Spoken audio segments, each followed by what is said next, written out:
Dans cet épisode, je vais vous parler de polyglottisme. Est-il mieux de se dévouer entièrement à une langue ou peut-on efficacement en apprendre plusieurs à la fois? Je vais vous parler aussi des idées de recettes simples pour manger chinois comme les Chinois. Alors là, je vais vous donner plein d'exemples que vous pouvez faire simplement chez vous dès aujourd'hui. Je vais vous parler aussi de comment apprendre le chinois après le niveau HSK 4 de la méthode Cramp. Je réponds à vos questions en vous présentant la Chine et le chinois tels que je les vois et tels que je les vis. Bienvenue dans la Chine, le chinois, comment c'est vraiment.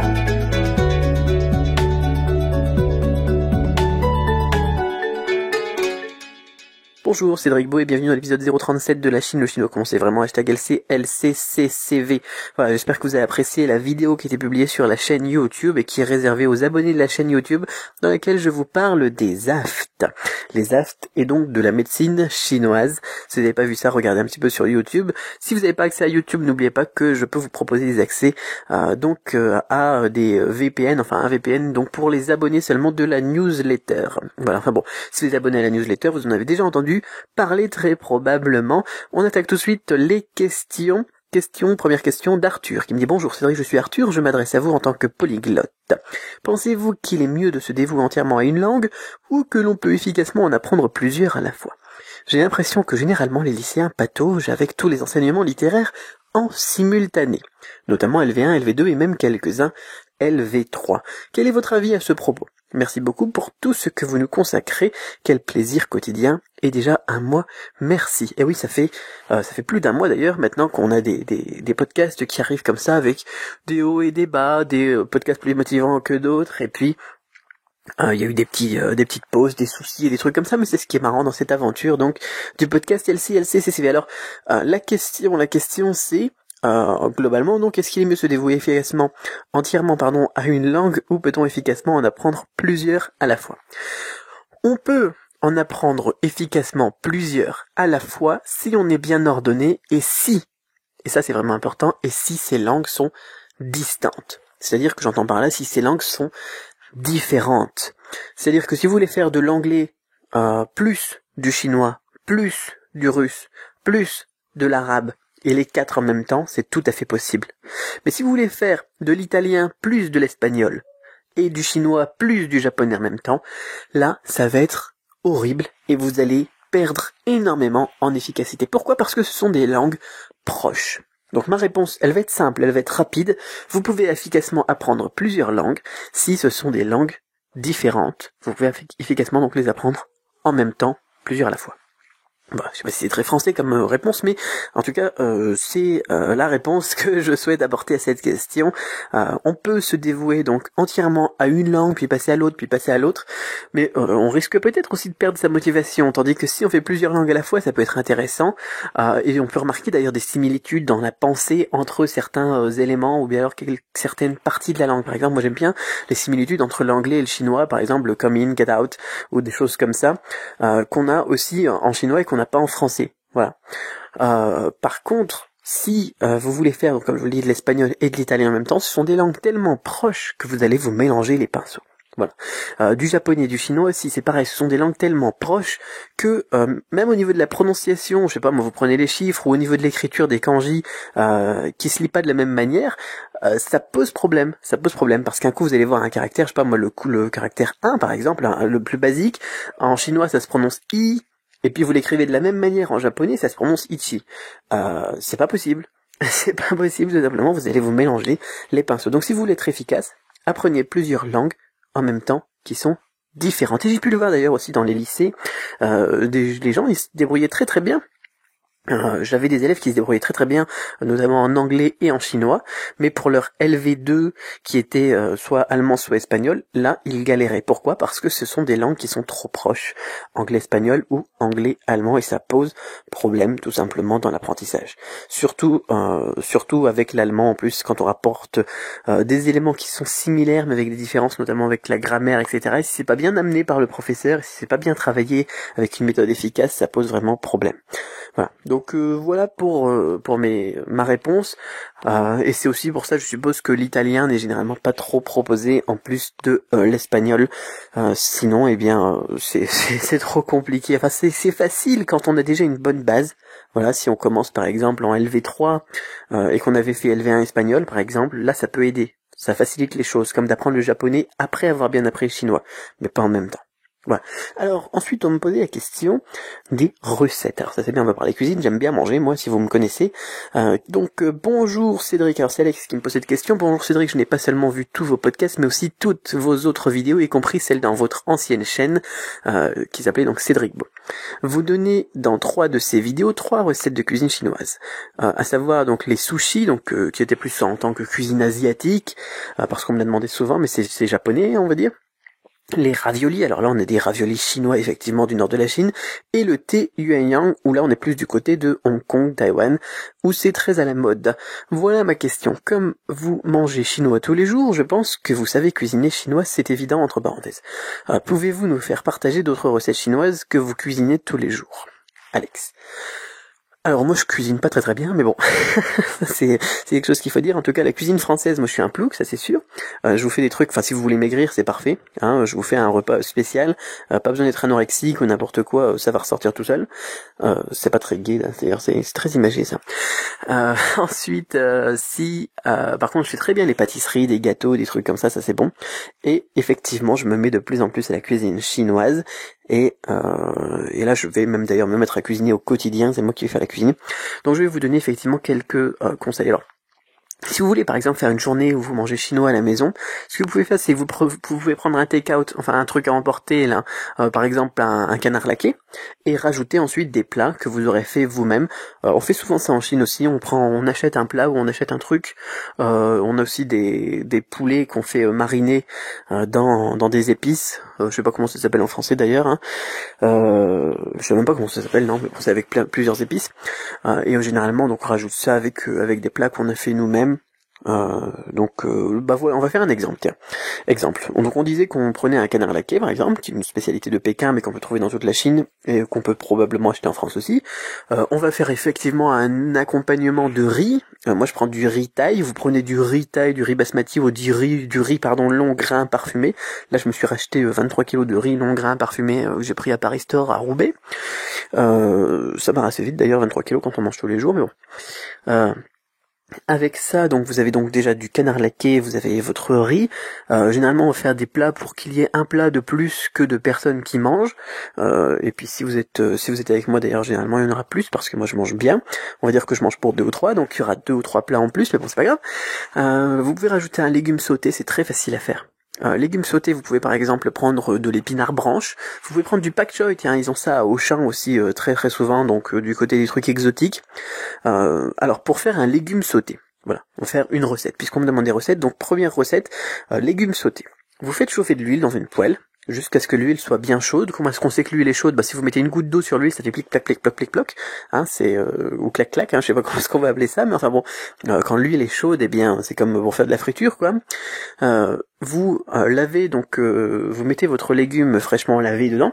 Donc là, ça va commencer à claquer partout parce qu'effectivement, vous mettez des légumes humides sur de l'huile bouillante. Mais si vous les éloignez un petit peu, ça sera pas gênant. Si vous avez la main au-dessus du feu, ça peut faire mal. Et le légume donc va être sauté comme ça. Vous le faites bouger en même temps. Il va se réduire un petit peu en taille, mais faites-le pas trop réduire. Hein. S'il devient noir et tout fripé, c'est trop. Hein. Donc faites-le réduire un petit peu en taille, qu'il soit cuit quoi. Vous rajoutez un petit peu d'ail, un petit peu de sel, et c'est terminé. Voilà, vous avez un légume sauté, comme vous pouvez d'ailleurs trouver souvent dans les restaurants ou bien alors chez les Chinois tout simplement. C'est très très simple. Qu'est-ce qu'il vous faut comme ingrédient pour résumer la chose? Donc de l'huile, huile n'importe quoi, hein, huile de tournesol par exemple, du légume bien évidemment qu'on a évoqué, de l'ail, du sel. Et vous pouvez rajouter un petit peu de bouillon cube, de bouillon de poulet en poudre ou bien alors de glutamate pour servir d'exhausteur de goût, on va dire.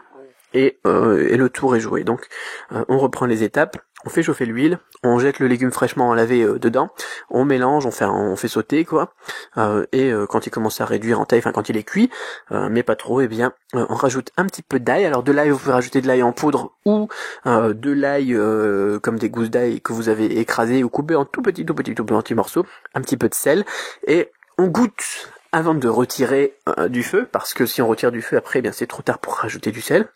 Si c'est suffisamment salé, eh bien on met dans une assiette et puis voilà, c'est tout. Alors, qu'est-ce qu'on peut faire aussi comme plat chinois très très simple, hein, vraiment reste dans le très très simple, très basique aujourd'hui.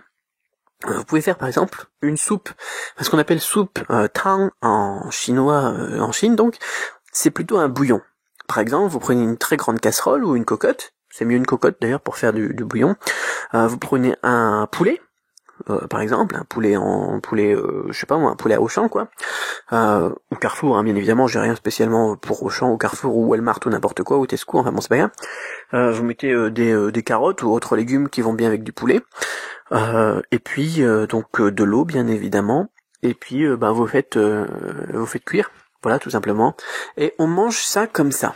Voilà, on va pas faire comme de la soupe française où on met des légumes et puis on fait cuire et ensuite on mixe le tout avec son truc de Moulinex, ou bien alors là aussi c'est une marque, mais on s'en fout, hein, de trucs qui permettent de faire de la soupe quoi. Je sais même pas comment ça s'appelle. Et puis on mixe le tout et puis voilà, on a une soupe plus ou moins réussie en fonction des personnes.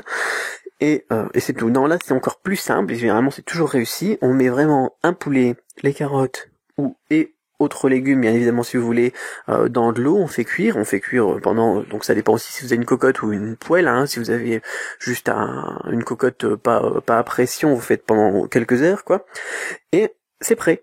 On va manger ça comme ça, on prendra les morceaux de carottes avec les baguettes, on prendra les morceaux de poulet avec les baguettes aussi, qu'on enlèvera donc de la carcasse petit à petit, donc directement dans le plat.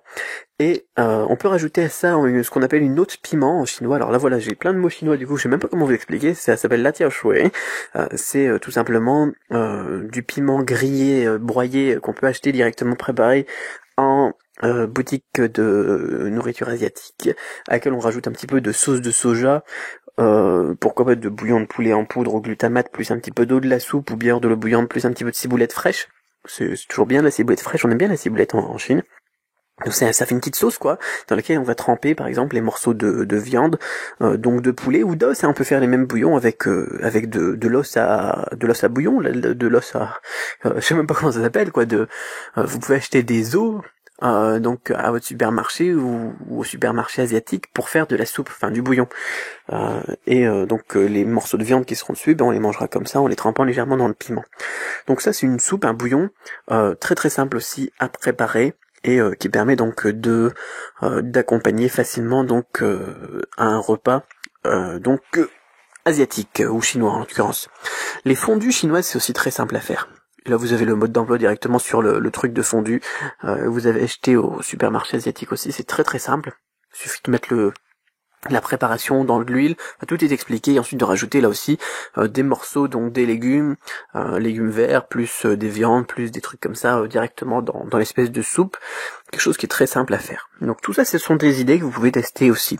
Donc aujourd'hui, on a un repas avec canard laqué, riz thaï, légumes sautés, soupe de poulet, et c'est déjà pas mal pour un premier repas chinois. Vous pouvez essayer ça.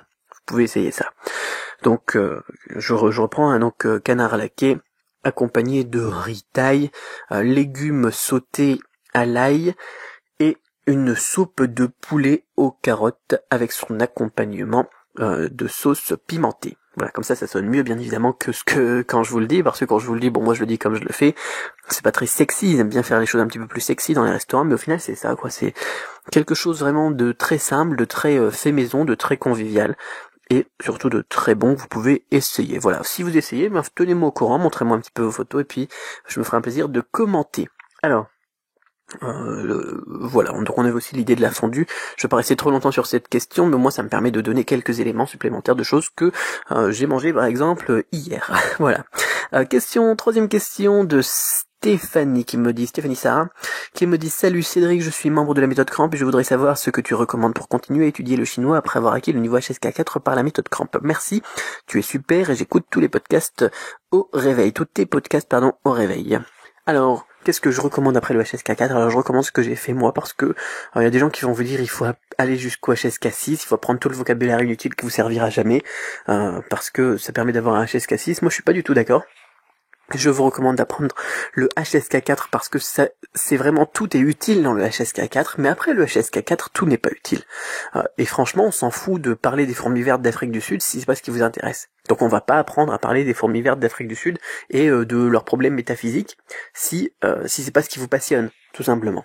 Donc on va, enfin là c'est un exemple un peu pourri, mais voilà.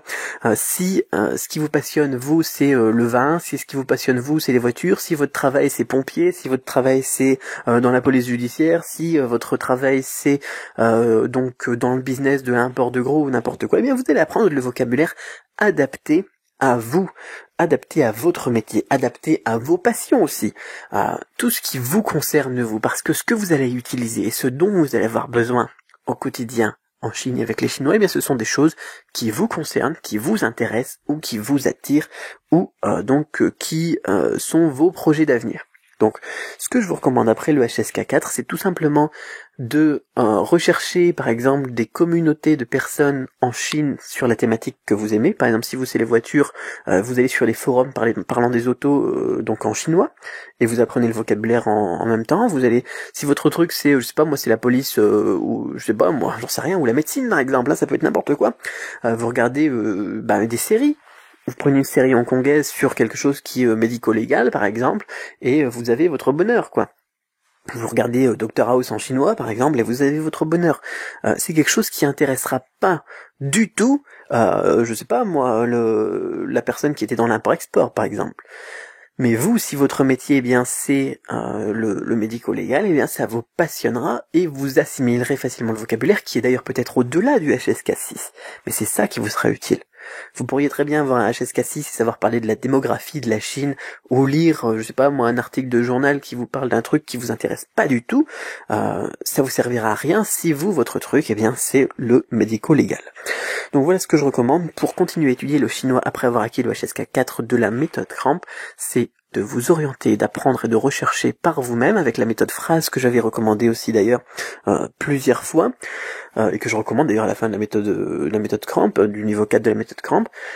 Recherchez donc les choses qui vous intéressent, apprendre les choses qui vous concernent et que vous utiliserez. C'est toujours une logique d'efficacité. L'efficacité, il y a rien de tel dans la vie, que ce soit pour le business, pour l'apprentissage du chinois ou pour la vie de tous les jours. Essayez toujours de regarder ce qui va être efficace et utile donc pour vous. Voilà, maîtrisez à fond vos bases, HSK1, HSK2, HSK3, HSK4, orientez-vous donc sur ce qui vous concerne, phrases, vocabulaire spécifique, apprentissage aussi réactif et proactif. Vous savez que vous allez utiliser ça, alors vous l'apprenez avant. Ou bien alors vous êtes dans le domaine, donc on reste sur le médico-légal par exemple, et vous avez eu quelque chose à faire aujourd'hui, je sais pas moi, vous étiez en chirurgie et vous aviez opéré les amygdales d'une gamine de 8 ans, voilà. Eh bien vous savez pas dire amygdale, eh bien vous allez apprendre ça donc en réactif là, amygdale tout simplement, parce que c'est quelque chose qui vous concerne, qui vous intéresse et que vous réutiliserez très probablement. Donc voilà, c'est une habitude qu'il faut prendre après. Vous mettez donc à utiliser des termes donc qui vous seront utiles. Tout est une question de contexte.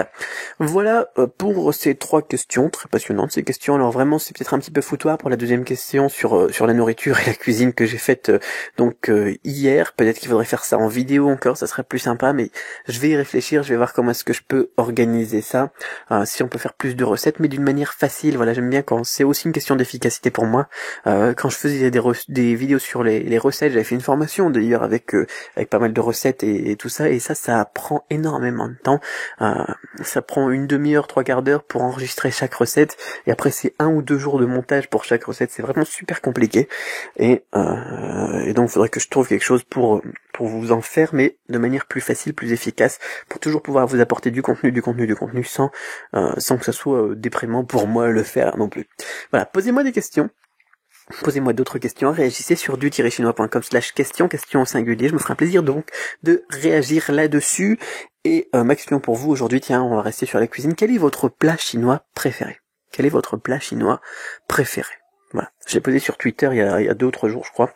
Donc dites-moi quel est votre plat chinois préféré. Ça me ferait donc, je vais regarder un petit peu. Ça m'intéresse. Voilà, ça m'intéresse de savoir ce qui vous plaît, les goûts qui vous plaisent. Eh bien, gardez l'esprit ouvert. Et ensemble, on tue les préjugés. On se retrouve lundi pour un nouveau podcast.